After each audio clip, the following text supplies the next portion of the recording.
Oh, good. Vanessa had a question. She says, which of the following approaches to value estimate tends to set the upper limits of value? Which of the following approaches to value estimate tends to set the upper limits of value? So does anybody know the answer to Vanessa's question? Which of the three approaches they think tends to set the highest value? Would it be the sales comparison approach? Would it be the cost approach? Or would it be the income approach? Oh, her choices were replacement, income, market, etc. So of those four choices, replacement, income, market, or etc. Which one of those would be the answer? Well, we got Caroline said cost, maybe. Sapna said market. William said income cost. But I'm going to tell you the answer to this question would be replacement/cost approach. The replacement/cost approach. And this is a great question. And when I first got this question as a teacher, I had to look it up because I was like, that doesn't make any sense. How is that going to tend to set the upper limits of value? And I had to go to an appraiser, and here's why. Let's say Maria wanted to buy my house, and it was 5 years old. She wanted to buy my house, and I had it on the market for $450,000. That's cool, because if I use the sales comparison approach or the market data approach, I probably came up with $450,000 because that's what other similar houses cost. Houses? Yeah. Houses cost. Sounded weird when I said it. It's like mouses. However, would she pay $450,000 for my home if she knew she could build brand new, an exact replica of my house on a different lot, but that was still just as nice, for $400,000? No. She's going to want the $400,000 house brand new rather than paying $450,000 for a house that is not new. So from a very official point of view, appraisers will say the cost approach is generally going to set the highest limits of value. But we know in real life that doesn't always work. Right? Perfect. So a balloon payment is usually associated with, what would that be? Hold on, let me make sure I can actually see it, because we got lots of B's coming in. A blanket mortgage, a large payment during the term or at the end of a payment schedule, a packet mortgage, or a variable mortgage that varies the cost of living index. But a lot of people are telling us the answer is B, a large payment during the term or at the end of the payment schedule, which we know that is the correct answer. Good job, guys. Right. Very good. All right. So a large payment. Okay. There we go. Boom, boom, boom. Okay. For federal income tax purposes, capital expenditures for improvements are added to the cost basis of the property and depreciated, are subtracted from the cost basis of the property, cannot be depreciated over the remaining life of improvements, and are deducted in full expenses that year. What do you guys think? Did you see what Krista put in the chat? Krista, I got to have somebody passing. We earned the good job song. Did anybody pass recently? What? We got to have some good job music. But you will. You're going to pass. And then, that night, whenever you pass, that week, you're going to pop back in here and you will see me sing the song. All right. So what answers are we getting here? We're getting a C. We're getting a C. We're getting a C. We're getting a C. You all, if this was tomorrow, we'd be singing the carrot song because we know we love carrots. But we're getting people tell us that it cannot be depreciated over the remaining life of the improvements. How are you feeling about that answer, Maria? So for federal income tax purposes, capital expenditures for improvements, nope. They are added to the cost basis of the property and depreciated. Is the correct one. Are added to the cost basis of the property and depreciated. So remember how that works, right? We kind of went over this last time, didn't we, Candace? A little bit. Yeah, we did. A little bit. So here, guys, let's think about what the cost basis means. The cost basis is kind of like if somebody said to you, let's get to the bottom of this. Let's get to, what we have, what we're dealing with. And so the cost basis is how much money do you have in the property? If I wanted to sell my property today, how much of my own money have I put into the property? That includes the cost that I paid to buy it, the closing costs I paid when I bought it, and of course, any capital expenditure. So if I decided to add a master bedroom and a master bath, that's my money I put into building this house what it is today. It's part of my cost basis. So hopefully that makes sense. And Yeah. yes, Beatrice, you test tomorrow at 8:30. Yay. I hope you pop in tomorrow Yay! evening for our webinar. And then I can sing the good job song. I would love that. I'm You going to guys read it think? one more time because you were going in and out of it, just in case somebody's Okay. listening but not watching. Jones took out a $150,000 loan to buy his townhome. 5 years later, he sold the townhome to Brown, and the lender agreed that Brown could take the remaining mortgage debt along with the property.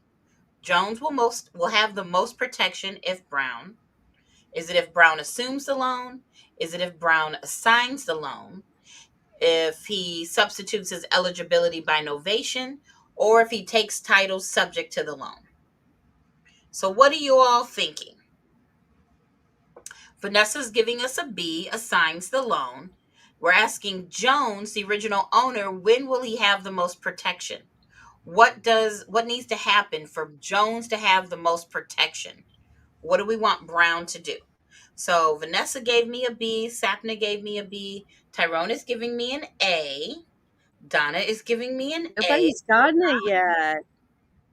Oh, Beatrice, the Okay, A. guys, think about this one. Which one gives him the most protection? It's not A or B. Not A or B, believe it or not. It's C, right?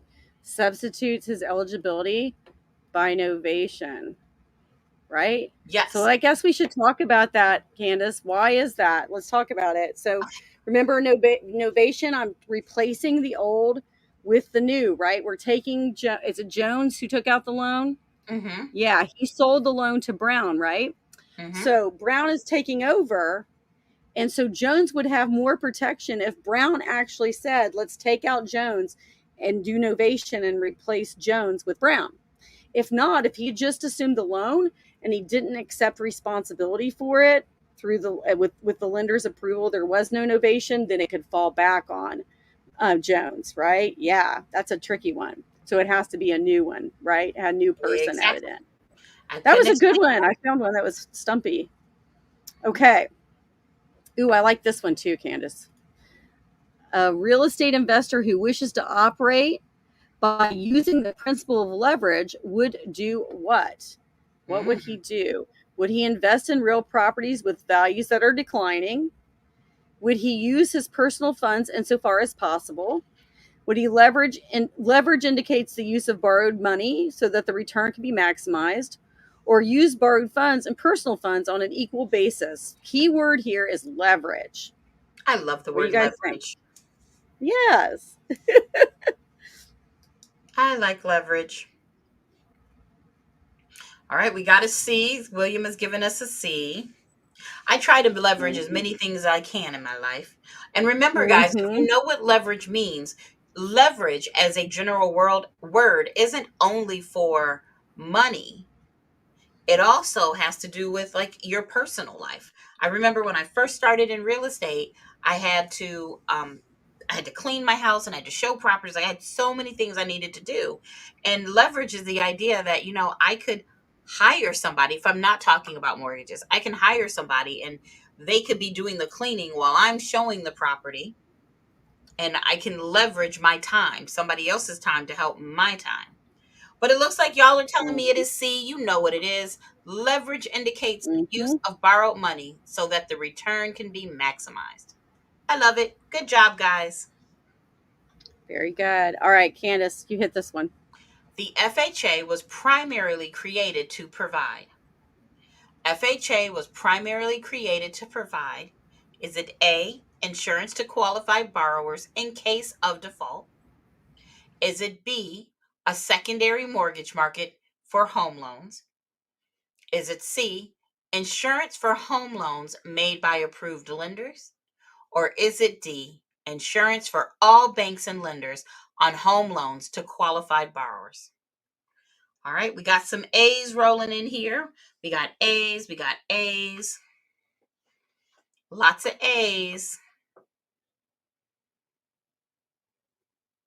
Let's let some more answers come in.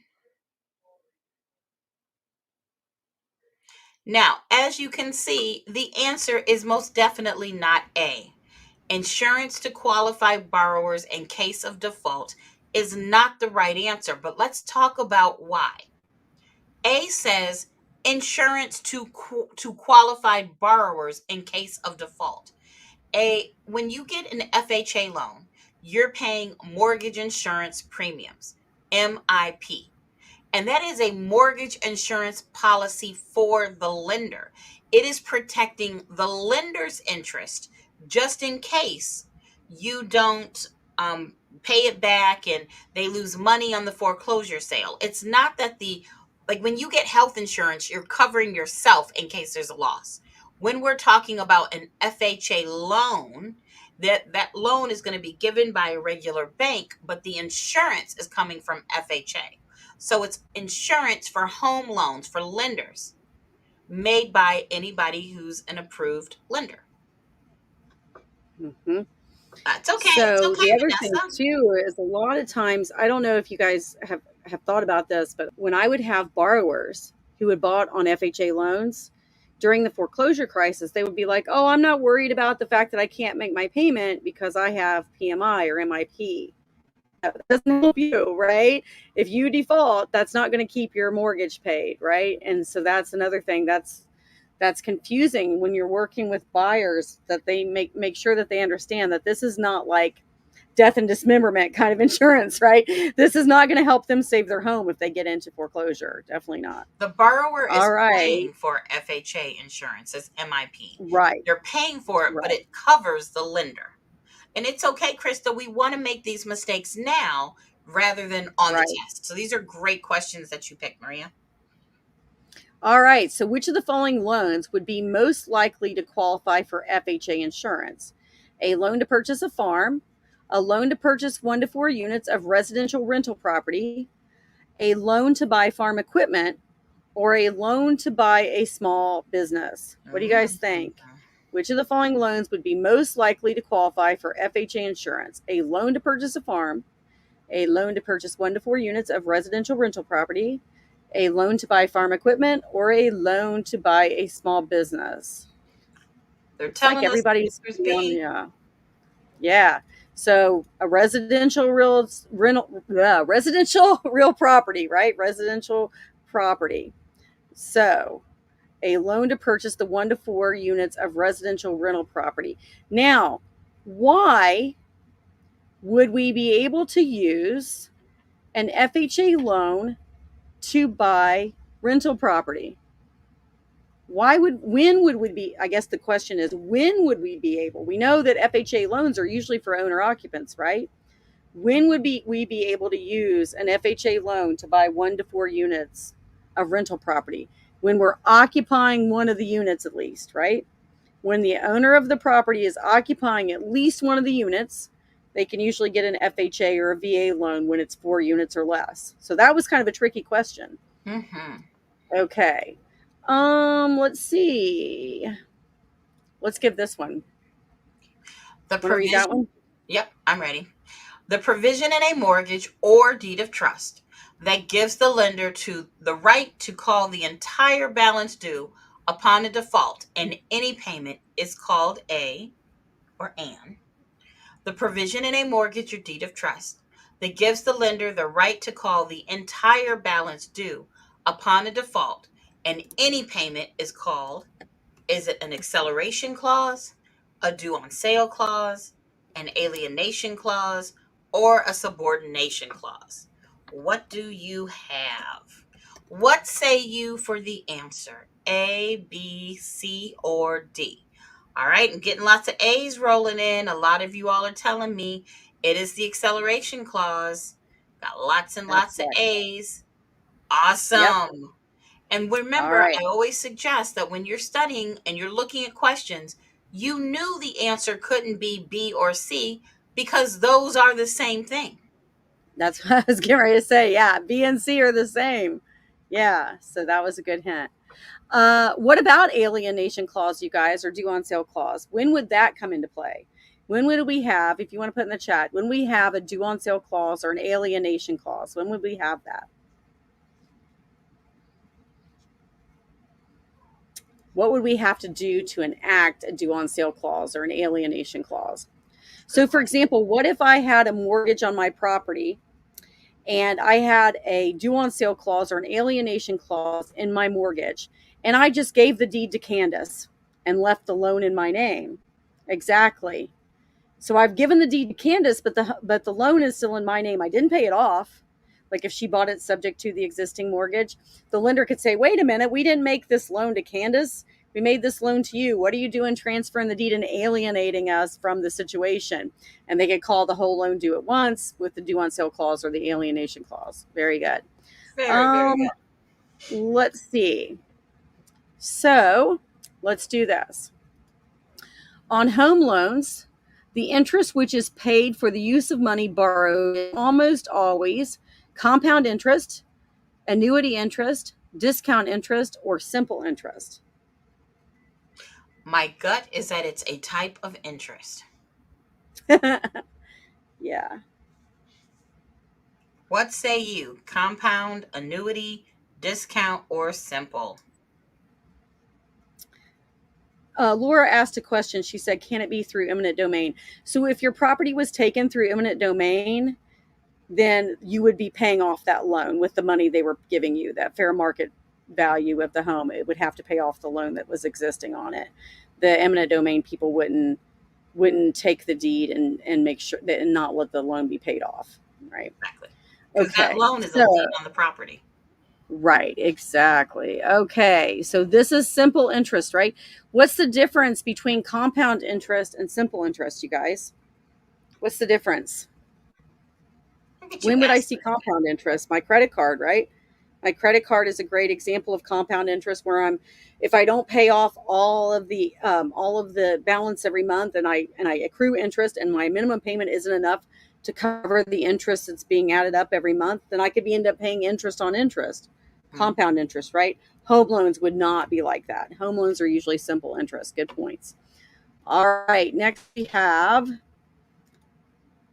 the difference between the value of a property and the total amount of liens against it is known as collateral, actual cash payment, equity, or a down payment. Mm, Oops, sorry. I messed that one up a little bit there. What do you guys think? it's a good question. The difference between the value of a property and the total amount of liens against it. All right, we got this C answer rolling through. Equity, right? Equity. All right. So let me find a trickier one. Okay. Candace, you want to read this one? The terms of some real estate loans provide that the interest rate may be increased or decreased depending on money market conditions. We call this type of loan, and I'll read it one more time. The terms of some real estate loans provide that the interest rate may be increased or decreased depending on the money market conditions. We call this type of loan, is it a fluctuating market condition loan, a B, an interim loan, C, a variable interest rate loan, or D, a loan which is secured by short term land contract? All right, getting lots of C's coming into our chat here, Maria. Getting lots of C's. The variable Hey, there interest we rate go. loan.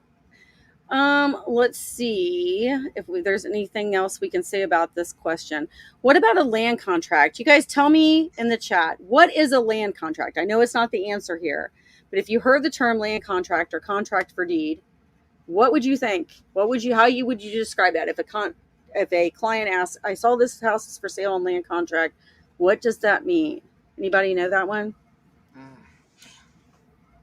So remember, a land contract is seller financing. It's when the seller is paying, or a seller is allowing the buyer to make payments directly to them on the property, and the seller carries the loan. Exactly. And then when the contract terms are met, eventually the seller will transfer the deed at the end of the contract when all the terms are met to the buyer, right? And remember that in a land contract, we call the seller a vendor and the buyer the vendee, right?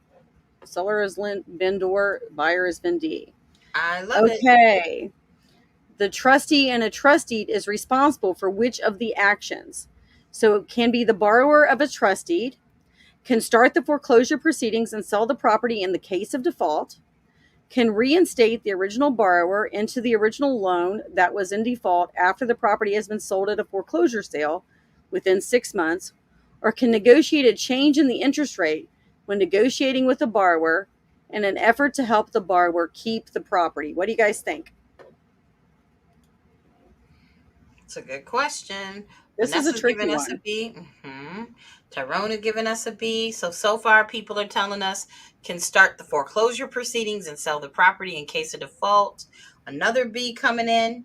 And just because somebody else has put B does not guarantee it's the right answer. We have not gotten these all right. So put what you think. Mm-hmm.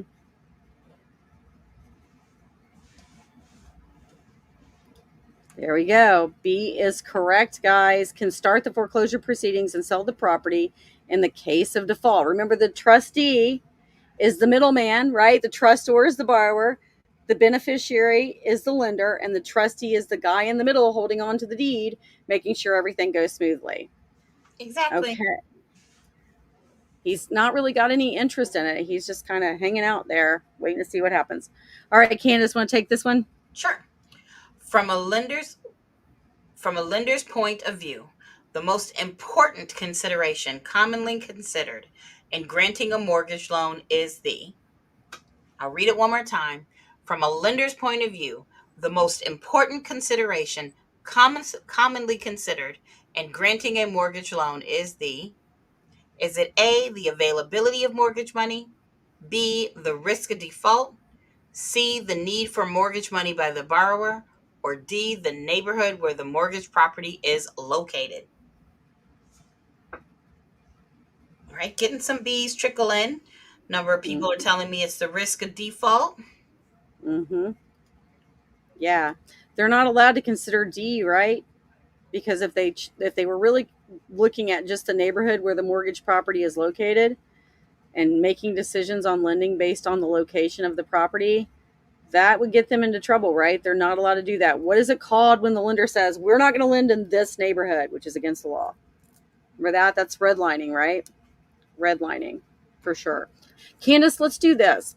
Let's do one more question, then take a break until 9. See if we have new people show up, and we'll explain to them that there was a little bit of a mix-up on time zone Okay. things when the emails went out. And if you guys want to hang around to see if anybody else shows up, you're welcome to. And then if you need to go out and get on with your day and do other things, that's cool too. So how's that sound, Candace? Sounds good. We'll do, you say you Okay. want to do one more? Let's do one more because I want to do Okay. about 45 minutes, and then we'll take a break for 15, and we'll come back and check and see if we had anybody show up at the time that the email kind of got mixed up to. Gotcha. Y'all are kind of getting a 2-for-1 if you come back at 9. Yeah, you can come back by too. So, a clause in a loan document which makes the payments periodically increase is known as is that the acceleration clause, the alienation clause, the interest clause, or the escalator clause? What do you guys Once think? again, my spidey senses is telling me it is some sort of clause. I'm a genius. Yes. All right. The acceleration clause, the alienation clause, the what was it? The interest clause or the escalator clause. Mhm. So when it's going up, think of the escalator going up at the mall, right? The escalator clause. Well, I think we've talked about acceleration clause and alienation clause already. Also, for you guys that are prep agent members, remember there's an ebook that will let you go that you can go back and reread the ebook on the prep agent dashboard that will cover the highlights of the national portion that are important, right? That's a super resource. How many of you guys use the vocabulary worksheet in Prep Agent? What do you guys do when you're using the vocabulary worksheet on Prep Agent? Do you guys ever use that? Do you guys know what that is? Because that's super helpful too. I'll show you where to find it too. Hold on, let me pull that up. So like if you're on your account, let me switch and screen share this to you guys.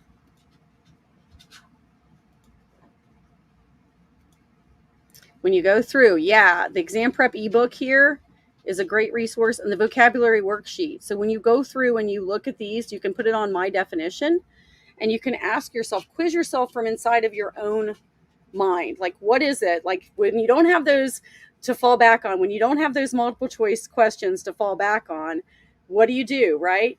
And so do you really truly know this definition? Can you pull it up from inside of your own head and say, okay, here's the deal. I have got to go through and remember this from my own memory. So for example, let's do personal property. What would you guys type in that personal property box? If you had this up and you were trying to type out your definition of personal property, what would you put in there? What would your definition be? What are some key things that you remember about personal property? We can remember that personal property is usually something that can be moved, right? I'll put it in the chat. It's movable, something that can be moved. What's another thing? If I sold you personal property, if I sold you real property, I would give you a deed. But if I sold you personal property, what would I give you? What would I give you? Instead of a deed, if I sold you personal property, not real property, what would I hand you to prove that you bought it? Tyrone chattel is good. That's another word that's a synonym. So remember, I would give you a bill of sale. Very good, Krista. Bill of sale. Donna got it. Aramis got it. Yes. Bill of sale. That's for personal property. I would give you a bill of sale for sure. Okay. So let's do another one. What about bundle of rights? Well, if you were doing this Prep Agent, hey, Candace, I was just chatting a little bit with them because I got back from letting Butters potty. Butters. Butters is my dog, for those of you who don't know. So bundle of rights. What about bundle of rights? What do we know about the bundle of rights? We were talking about the vocabulary worksheet and how they could use that to study.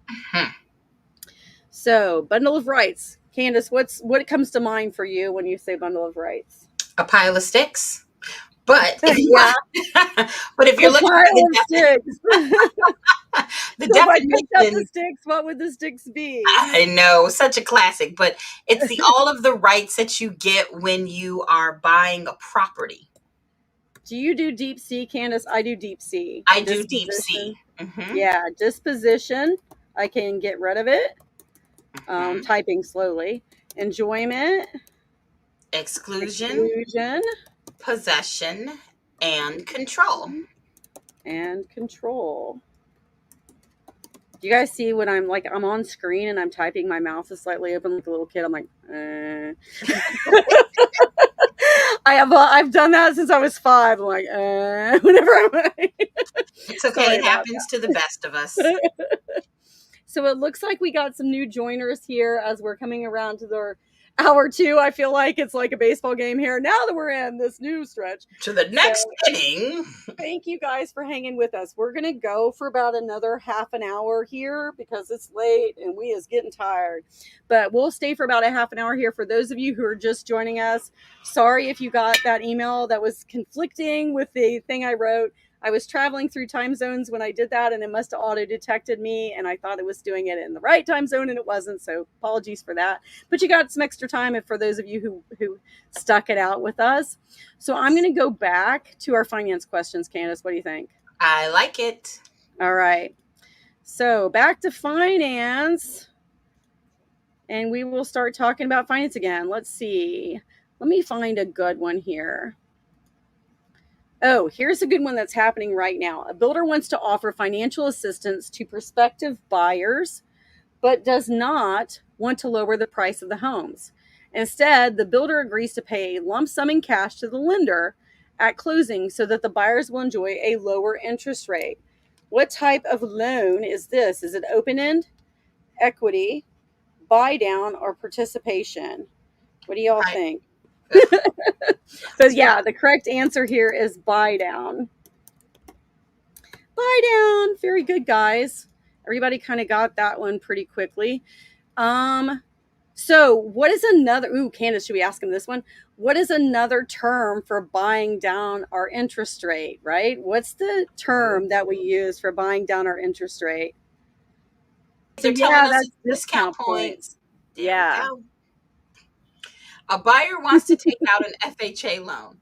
The broker should refer the buyer to, is it A, the Federal Housing Administration office, B, any approved lending institution such as a bank or savings and loan association, C, an FHA appraiser in the area, or D, the Federal National Mortgage Association? All right. So, yeah, Overwhelmingly B. yes, any approved lending institution such as a bank or a savings and loan association. I, For the people who are younger, do you think they even know what a savings and loan association really is? It's not as no, popular as it was before the mm, savings and loan crash in the 80s, right? no. But it's like a local bank that focuses primarily on making mortgages. Candace, do you love, as I do, It's a Wonderful Life? Is that not the best movie ever? Oh my gosh, it is so good. And I didn't watch it until later in life because I was like, oh, What? corny. But now I love it. So in that movie, if you guys are familiar with that movie, that's the old Bailey Building and Loans, right? Bailey Building and Loans. Hmm. Okay. So let's do another one. So Marilyn is applying for a loan to finance her new home in an area where there are minorities. The loan officer tells her that she should try to find another location, since the loan committee would prefer not to lend in that area. The lender may be involved in the illegal practice called, is it blockbusting, panic selling, redlining, or steering? What do you guys think on that one? If you were here for the first half an hour, you have a leg up because we were just talking about this. We were just talking about this. Yes. Mm-hmm. Redlining for sure. Redlining is bad news, and we don't want to get involved in that. That's when the lender breaks the law and says, we don't lend in this area, because remember that they need to make their decisions based upon the house itself's criteria that it appraises, and then the eligibility of the borrower, right? So not on the neighborhood. They can't just blanket say they're not going to loan in a certain neighborhood. Candace, do you want to do blockbusting? You want to talk about blockbusting? I know it's not finance, but That's okay because it's still important because it's got fair housing. But blockbusting, otherwise known as panic peddling, is when a broker goes into a neighborhood and wants people to sell. But they don't just want people to sell because they want business. They're using the quote unquote threat of some protected class moving in, which is why somebody should move out. Now, I think a lot of you already know that I live in North Carolina. Thus, I hate Duke because it's a terrible school. So if I went into a neighborhood, if being a Dookie was a protected class, which it's not, it's just bad taste. But if liking Duke was a protected class, if I went into the neighborhood, knocked on Maria's door and said, "Hey, you know those people who like Duke are moving in and they're awful. You should move out quickly before your home values go down. And by the way, I'm a broker, I can help you." That would be blockbusting. okay, they can't see Candace. Let me change that. When Candace came back in, I messed up and I didn't mean to, I had to re-enter her onto the screen. So now we can see Candace. Sorry, Candace. I could Yes, see Candace, but they here. could not see Candace. Okay, sorry about that. Mhm, mhm. All right, so now when Candace is talking, we'll be able to see her. You're not Yeah, missing no, it's out on because much, folks. It's too when late. she went off screen, I had to change the template to show us, and then it messed it up. So okay, so our next question. So the amount of a loan expressed as a percentage of the value of the real estate offered as collateral is the debt to equity ratio, loan to value ratio, capital use ratio, or amortization ratio. So, this is one of my favorite questions for a number of reasons. One, because the question in and of itself is basically just a vocab question. And it's easy for people who are new to studying to look at it and get freaked out because of words like percentage of the value offered as collateral. The loan is expressed as. Like I can see where if you're new to finance, that's a little bit scary, but you know what expressed is, you know what percentage is. And collateral just means you're holding something up and hey, it's to make somebody feel better. right? It's to basically say, hey, you can feel better knowing if I default, you have something you can sell. And then the other reason I love this question is because all of the answer choices mean something. We know the answer is, of course, loan to value ratio. Well, I should say most of the answers mean something. There is a debt to equity. Is there debt? Well, I guess it would be debt to income ratio is a Yeah, thing. debt to income. Not to Yeah. debt to equity, but debt to income ratio would be a thing. It says capital use ratio, but you should know Yeah. what capitalization rates are. And then Yeah. amortization ratio, you should know what amortization is. Like all of the words really do have something to do with something in real estate, but you have to be beyond just, oh, I've heard that word before. You have to know the vocabulary so you can get the right answer. So So, that was the let's do one more thing with that. What's the difference between a fully amortized loan and a partially amortized loan? Does anybody remember the difference between the fully amortized loan and the partially amortized loan? is it half If a full, loan half is empty? fully amortized, what will happen at the end of it? And remember, if you're fully amortized loan, it's going to be fully paid off at the end of the loan. A partially amortized loan is going to get part of the way done, part of the way paid back before the end of the loan. So tell us, if I have a partially amortized loan, there you go. Vanessa beat me to it. Good job. It leaves the balloon payment. You guys knew what I was going to ask. They knew what I was going to ask, Candace, before I Mm-hmm. even asked it. Awesome. Mm-hmm. All right. So I'll let Candace take this one. All right. Which of the following describes a mortgage that requires principal and interest payments at regular intervals and is called the liquidation of debt by periodic installment until the debt is satisfied? I mean, it's just a long question. Let's read it again. That is a long question. Which of the following describes a mortgage that requires principal and interest payments at regular intervals and is called the liquidation of debt by periodic installment until the debt is satisfied? Okay, y'all just blew up our chat. They knew this one. They Yes. knew this one. This one, Amortized nice loan. loan. Now, is there anything else? Nothing really else to say on that one. Let's do this one next. So Mhm. tax credits are a direct offset against taxes due rather than deductions against income. Credits are usually available for all the following types of real estate except, now look at that word, except, right? One of them is the exception. Is it restoration of historic property, new ventures that are running at a loss, low income housing projects, or rehabilitation of older buildings? Which one is the exception here? Which one would not get tax credits? What do you guys think? And if you're looking at this and you've not really seen it before, maybe you don't remember your teacher talking about it, let's use, I don't call it common sense, but let's think about what it's talking about. Which one of these, three of these things would offer some type of tax credit, and one of these things would not offer a tax credit? So which one of those sounds like the government isn't going to give you some extra benefits for doing? Mm-hmm. So new ventures that are running at a loss, that's on you, right? If it's a new venture and it's running at a loss, that's the investor's problem, right? The restoration of historic property, we would get a tax credit many times for that because it's for the public good. Low income housing projects, giving people affordable homes, rehabilitation of older buildings, bringing things back up to speed, those would all get tax credits. But new ventures that are running at a loss would just make the investor cry. All right. Candace, you want to do this one? Sure. I just want to also say you're talking about it's 82 where you are. I'm freezing in my house and refuse to turn on the heat. That's Refuse to turn that's with on the the air on. Outside today it was 103. I'm Woo! freezing in my little house. I think it's like 59 degrees and I'm just like, mm-mm, not turning on the heat, man. I refuse. Okay. A takeout loan and real estate financing is A takeout loan and real estate financing is it A, the amount of net proceeds actually available to the borrower after the deduction of discount points and prepaid interest? Is it B, a loan that calls for payments to be made at intervals? Is it C, a short term loan generally to finance construction? Or is it D, a long term loan to replace a construction loan? Okay. Right, Don We're is with taking me, it and out. We're William, he's with taking it me. out.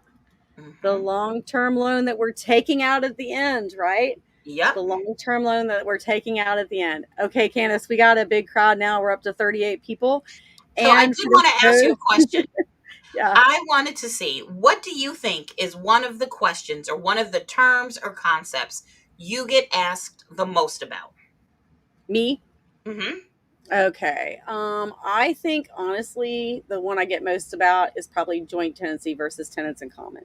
All right, go ahead and explain it for our people. Okay. Oh gosh. Okay. So joint, both are forms of co-ownership, right? We've got joint tenancy and we've got tenants in common that everybody tends to get mixed up.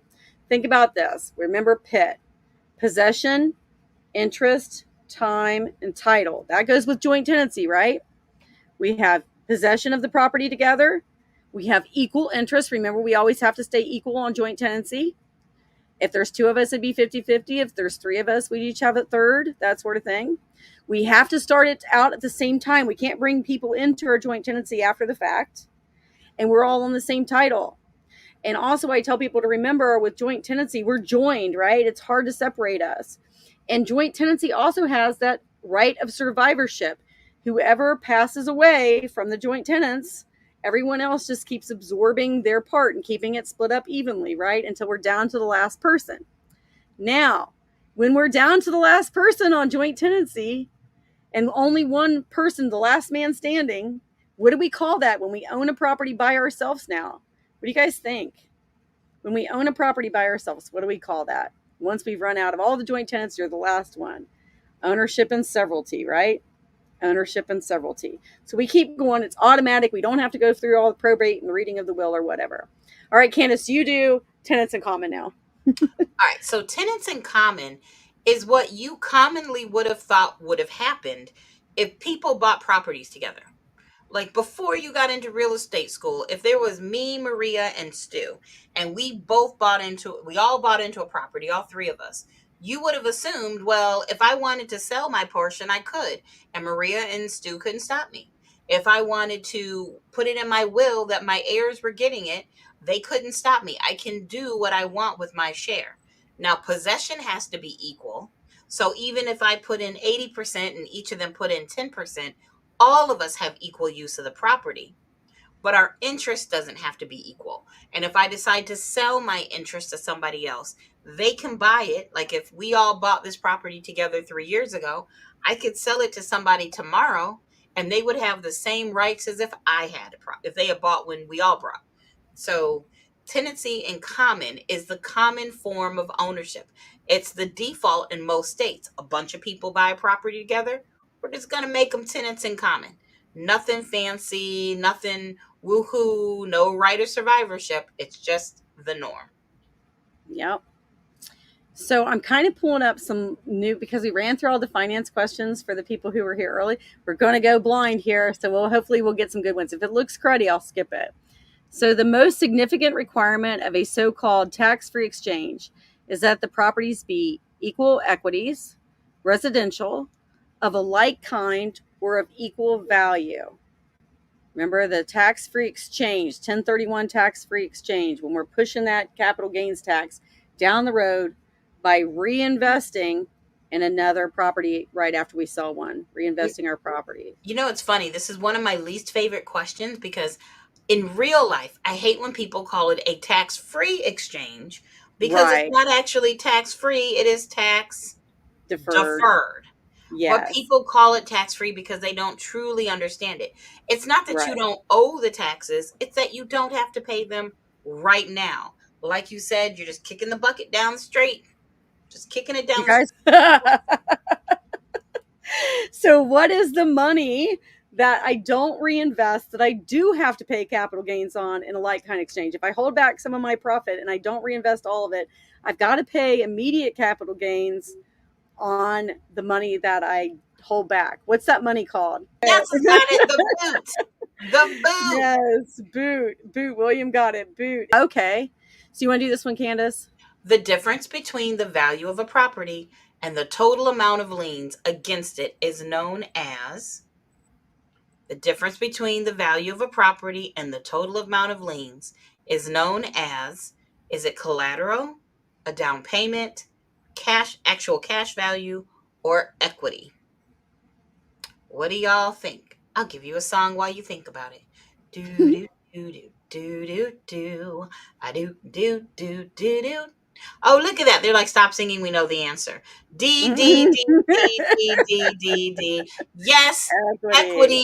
That is Okay. our answer. We love it. All Okay. right. When must a copy of the loan broker statement be given to the borrower? When must a copy of a loan broker statement be given to the borrower? It is negotiable? Is it within 3 days? Is it at closing? Or is it when signed? What do you guys think? Everybody's like quick typing on this one, huh? Yep. We got B, we Yeah. got D, we got B, we got D, we got B, When we it got. is signed, the loan broker statement gives the borrower detailed information about the loan. It also includes information about all costs and expenses that will be charged to the borrower. Once signed by the borrower, a copy of the statement must be given to the borrower for every loan negotiated by a broker. Now, talk about the 3 days, Candace, while I find The a good three next one. days has to do with TRID and the closing disclosure. The 3 days has to do with TRID and the closing disclosure. Remember, TRID is the Truth in Lending RESPA integrated disclosure. Now, I'm going to tell you all the truth. If you chose 3 days, that wasn't the right answer to this question. But if I had to choose a fact for you to know, I think it is more important that you know about TRID and the closing disclosure being 3 days. Because when you get out in the real world, that's the standard you're going to be held to. So I get the question, and I know we have the loan Yeah. broker, but 3 days for TRID, that's the takeaway. So if you said 3 days, wasn't the right answer to this question, but still a very important piece of information that I need you to not forget. Yes. Mhm. So Jones has a mortgage payment plan that allows him to pay less than what is actually required to cover the debt and interest on it.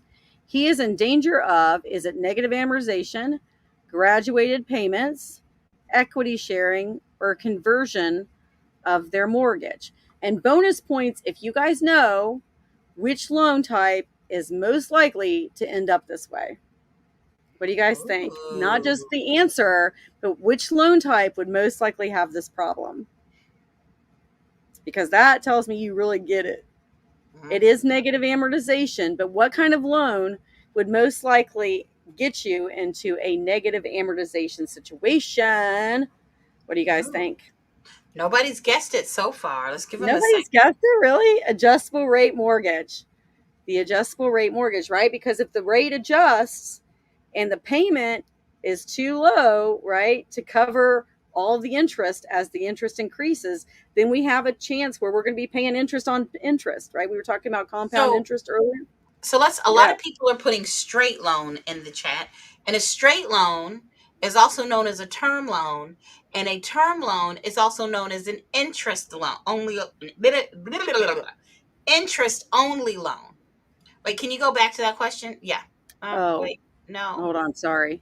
no, Oh, I messed it up. I'm sorry. no, no. Sorry. It's okay. So the reason I'm pointing that out, guys, is because an interest only loan, it's it's not that you have negative amortization. In an interest only loan, you knew from the beginning you were only paying enough to cover the interest payments. So you were never going to cover. Like, negative amortization has this idea that you're adding to what you owe, but you're not Yeah. adding to what you owe in an interest only loan. You're just only making interest payments. So if you take a 10-year term loan or interest only loan, on year one you owed $50,000, and in year 10 you still owe $50,000. Yeah. So that is the difference. I love the fact that you all know the vocab, but I want us to really hone in on the differences, because the devil is in the details. You all have heard me say that a lot. The devil is in the details. And Donna, finance is your weakness right now, but luckily, Maria has a finance crash course coming up Woo-hoo. in a couple weeks, don't you? Crash course. Yes. I think it's on October 21st. I'm not looking at my calendar, but it's a couple Here, I'll Saturdays from look it now. up for you. You read that Yeah. Yeah. question and I'll look it up. Yeah. So, which of the following credit terms may be included in an advertisement for real estate without further disclosure? Is it 10% annual percentage rate, $5,000 down payment, 5 years to repay, or $300 monthly payment? Which one does not require further disclosure? Oh, It thanks, is the guys. it is the 21st. Thank you. Which of the following credit terms may be included in an advertisement for real estate without further disclosure? What's everybody saying? Leaning towards A, right? Yeah. Yeah. So 10% annual percentage rate. Now let's stop and talk about this. Why is this not requiring further elaboration? Right? Because it tells us what the interest rate is, right? It tells us what the interest rate is. It's the actual cost of credit. Okay. So it's being very straightforward. If I tell you, oh, you can have a $5,000 down payment, what's the rest of the story, right? You have 5 years to repay. Okay. Do I repay $1 a month? Do I pay $3,000 a month? What's my interest rate? $300 monthly payment for how long? All these other things make us want to know more, right? And I don't know, it's so boring. The seller under a land contract is called what? Is it the grantor, the vendor, the vendee, or the grantee? So the seller is called the vendor in a land contract. The buyer is called a vendee.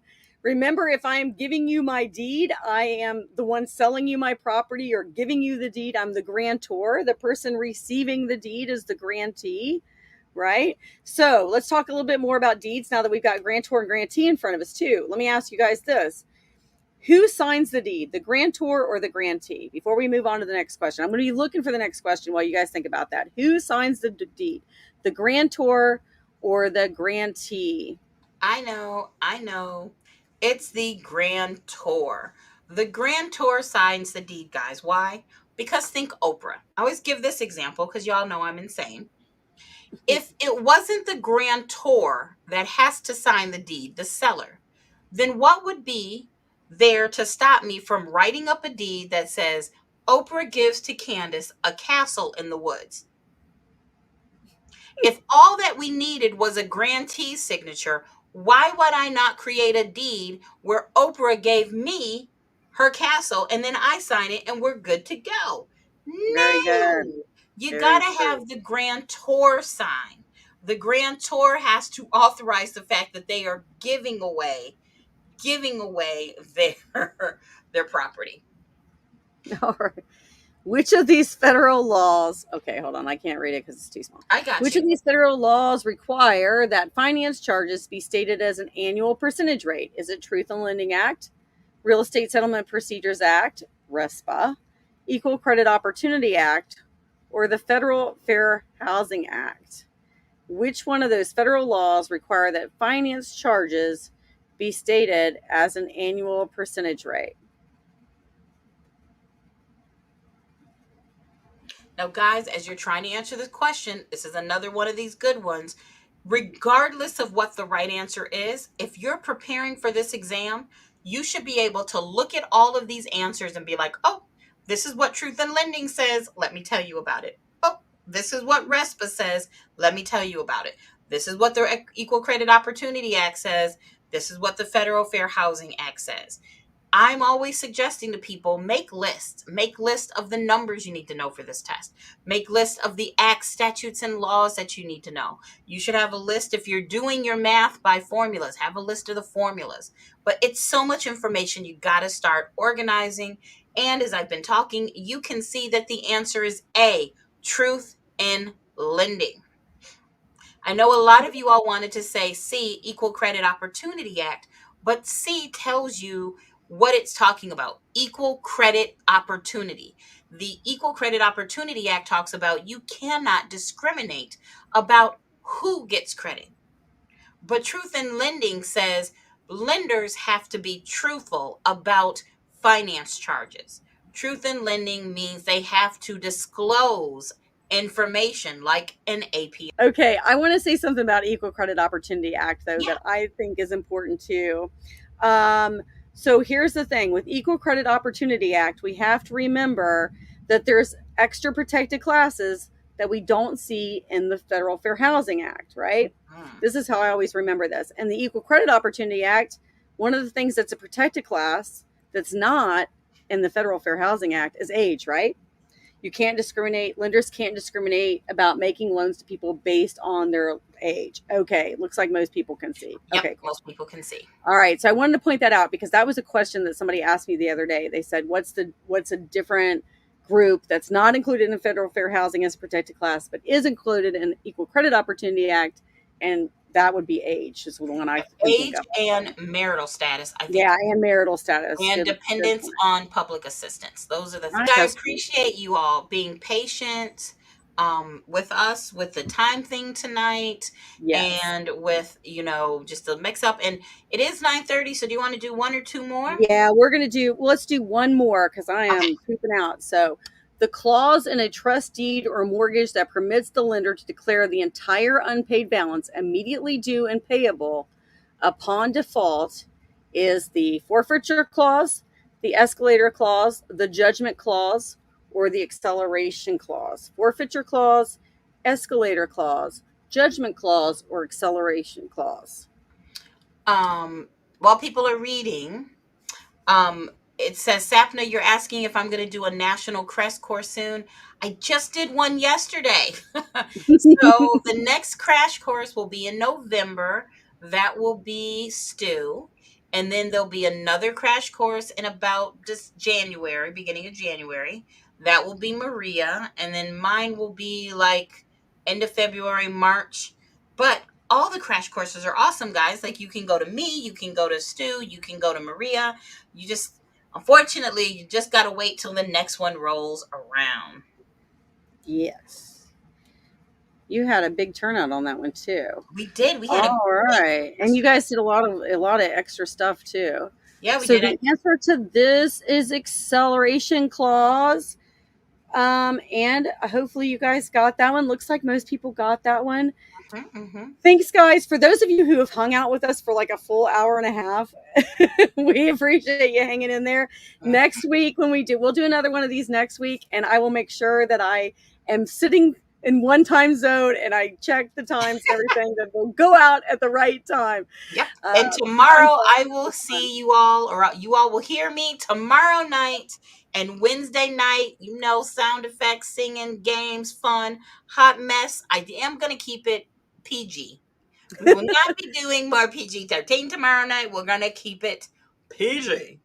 So, Oh, guys, and if you guys did come at the later time, when you get the email for the replay, it'll have the whole kit and caboodle. So yes. you'll be able to rewatch the part that you missed. So don't worry. Mm-hmm.